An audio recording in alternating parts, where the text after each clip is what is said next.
On The Young and the Restless Recap Wednesday, for the 4th of March 2026, the most explosive confrontations do not always happen in boardrooms or courtrooms.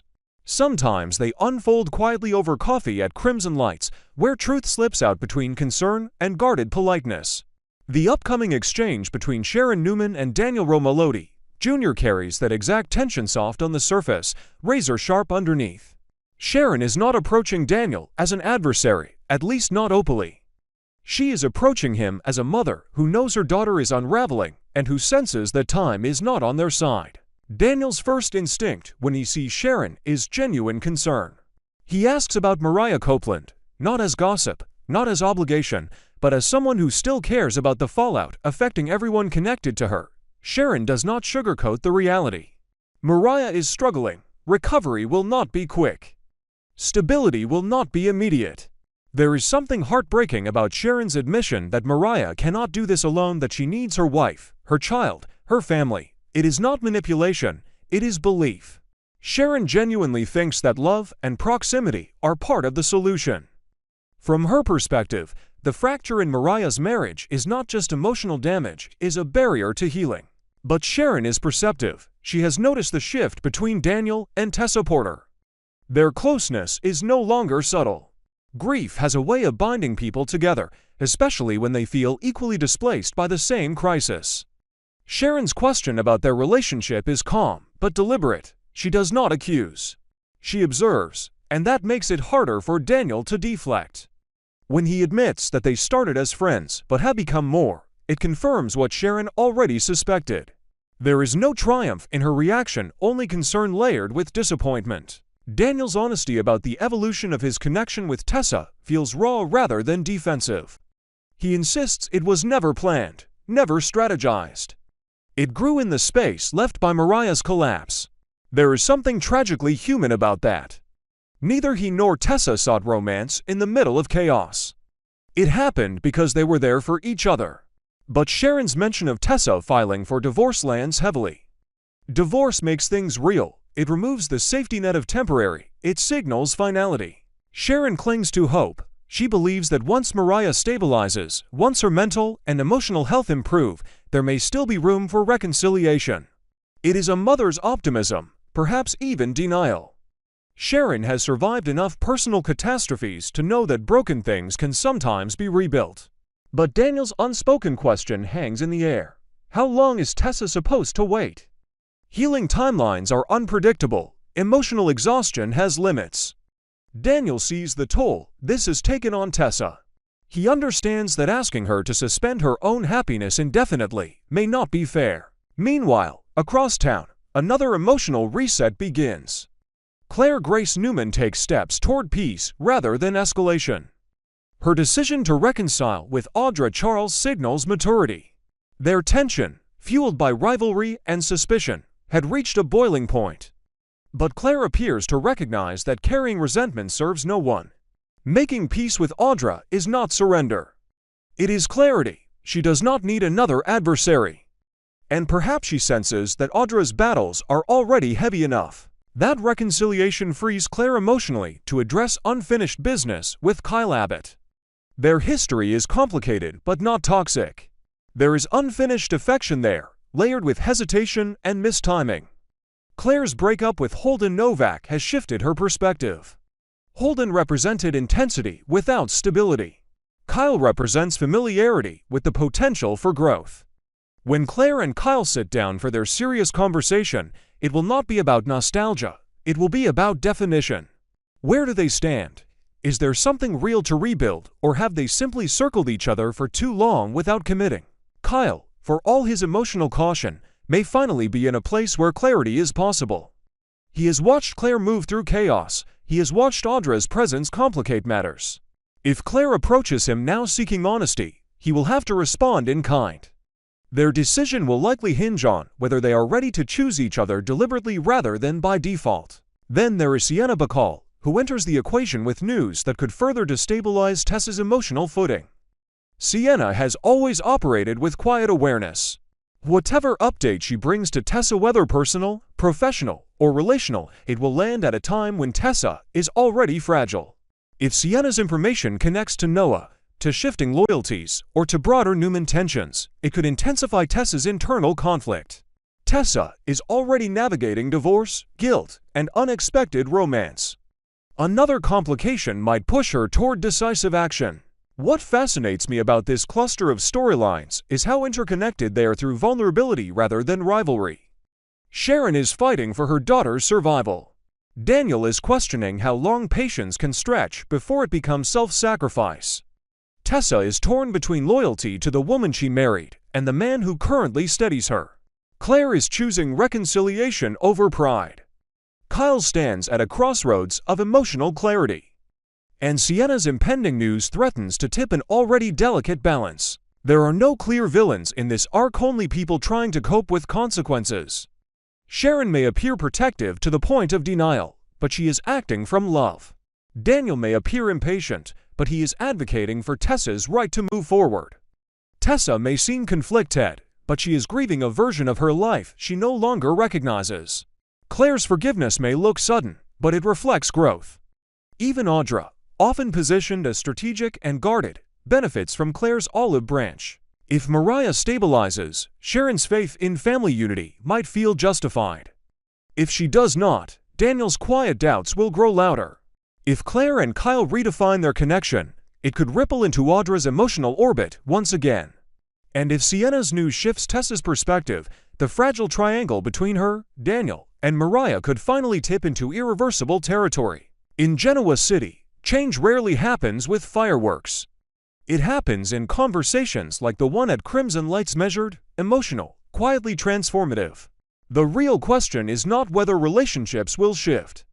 It is whether those involved are prepared to accept the consequences of finally telling the truth about what they want. In The Young and the Restless, emotional confrontations rarely explode, they simmer. They unfold in half-answered questions, in pauses that linger too long, in words that mean more than they admit. The exchange between Sharon Newman and Daniel Romalotti, Jr. at Crimson Lights, carries that exact weight. When Sharon finally says that Tessa feels like a daughter to her, and that this entire situation is tearing her apart, it is not theatrics, it is raw truth. Sharon has always extended her maternal instincts beyond bloodlines. Tessa married into her family, yes, but emotionally she became something deeper, another child she wanted to protect, guide, and shelter. Watching Tessa drift away while Mariah unravels feels like losing two daughters at once. Daniel, already stretched thin by guilt he never intended to carry, reacts with blunt honesty. If Sharon's goal was to make him feel responsible, then she has succeeded. His words are not accusatory, they are exhausted. He did not plan to fall for Tessa. He did not orchestrate emotional proximity. He stepped into a vacuum created by crisis. But Sharon quickly insists that guilt is not her intention. That denial, however sincere, does not erase the implication. The room holds tension neither of them fully names. When Daniel asks the inevitable question, does she want him to stop, Sharon does not answer. And that silence is louder than any argument, because the truth is complicated. Part of her likely does want him to step back, to allow space for Mariah and Tessa to find their way back to each other. But another part of her understands that you cannot demand someone suspend their happiness indefinitely for the possibility of recovery. Sharon's refusal to respond reveals internal conflict. She is torn between loyalty to her daughter and fairness to two adults navigating an impossible situation. Elsewhere, at Chancellor Park Cafe, fate arranges a quieter, but equally pivotal meeting. Tessa Porter runs into Sienna Bacall, and the atmosphere is markedly different, lighter on the surface, but layered underneath. Sienna announces she has decided to remain in Genoa City. Noah Newman's love anchored her. It convinced her that stability here outweighs any temptation to leave. There is certainty in her tone. She believes in the solidity of what she and Noah share. That certainty contrasts painfully with Tessa's uncertainty. When Sienna gently inquires about Tessa and her wife, the fairy tale comparison lands hard. Tessa admits she will not be getting that kind of ending. There is no bitterness in her voice, only realism. Mariah is distant, conversations are fragmented or non-existent. The emotional bridge between them feels eroded. Tessa confesses that the happiness Sienna describes, the warmth, the safety, the mutual grounding, is no longer something she recognizes in her own marriage. Things have changed too much.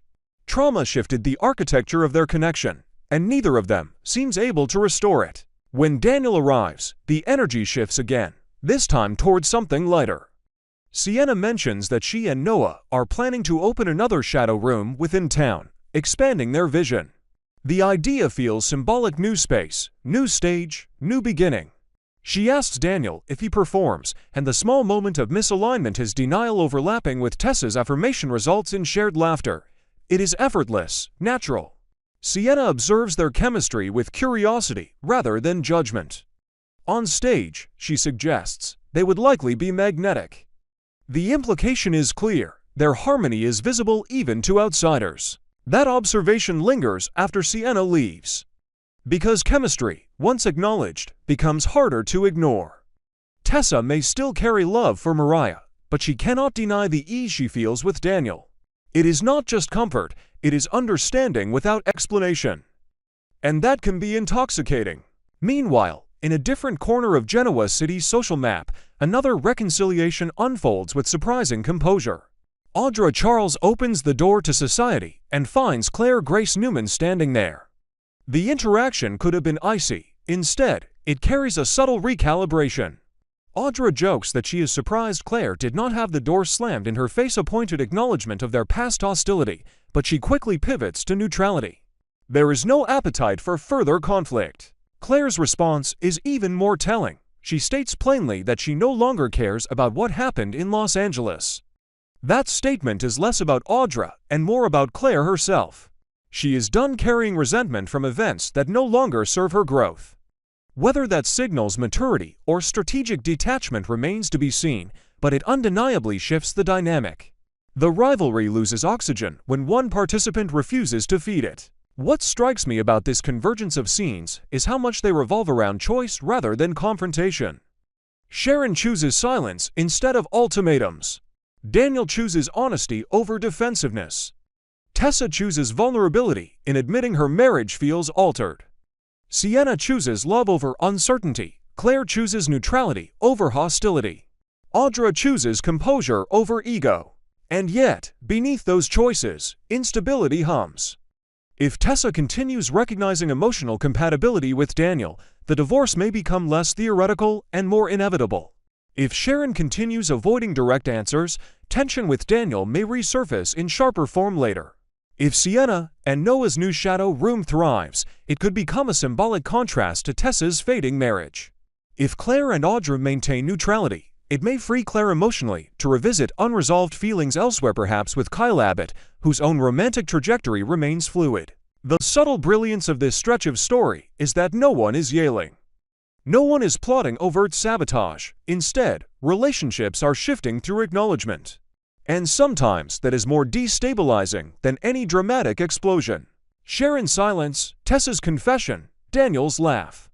Claire's detachment. These are not loud moments, but they are transformative ones. Genoa City does not always fracture through scandal. Sometimes it fractures through realization. On The Young and the Restless, truces are rarely clean, and peace is almost always temporary. When Audra Charles tilts her head and asks whether this is really the end, a ceasefire, nothing more, her tone carries both skepticism and calculation. She has never trusted surface resolutions, especially not in a city where alliances shift as quickly as stock prices.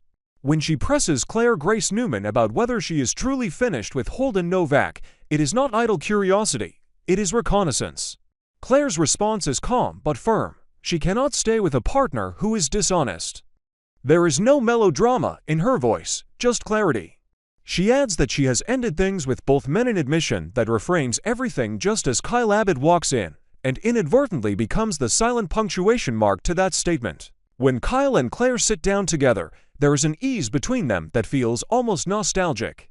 They begin sketching out tentative plans, future dinners, outings, the kind of low-pressure reconnection that suggests hope rather than desperation. It is subtle, but it is real. And from across the room, Holden notices. He slides onto a bar stool beside Audra, watching the scene unfold with a tight, knowing expression. Audra remarks that Claire appears to be backing off, perhaps stepping away from intensity in favor of comfort. But her gaze lingers a fraction too long on Kyle and Claire's shared laughter. Holden catches it. He asks whether she is jealous, not mockingly, but directly. Audra deflects at first, but Holden presses, urging honesty. There is a sharp intelligence in his suggestion that they could help each other, that mutual ambition and unresolved emotions could be leveraged strategically. He frames it as partnership, as efficiency. If Claire is drifting back toward Kyle, perhaps they can redirect the board. Audra's silence at that proposal says more than a rebuttal would. She does not commit, but she does not reject the idea either. Holden thrives in emotional gray zones, and he senses that Audra's composure is thinner than she pretends. Whether jealousy motivates her or not, the possibility of being sidelined irritates her pride. And Holden, always adept at spotting fractures, understands that pride can be a powerful entry point. Meanwhile, at Newman Enterprises, a far more consequential negotiation unfolds. Kane Ashby arrives not to argue, but to remind Phyllis Summers of the arrangement he once floated. He asked for her help to regain his family, to stabilize the chaos that spiraled outward. Phyllis, arms metaphorically crossed, admits she has considered his proposal, but doubts that Victor Newman would fall for something so simple. Victor is not naive, he anticipates deception. Kane does not deny that. Instead, he shifts strategy, incremental moves. Step by step, return Chancellor to the Newman family first.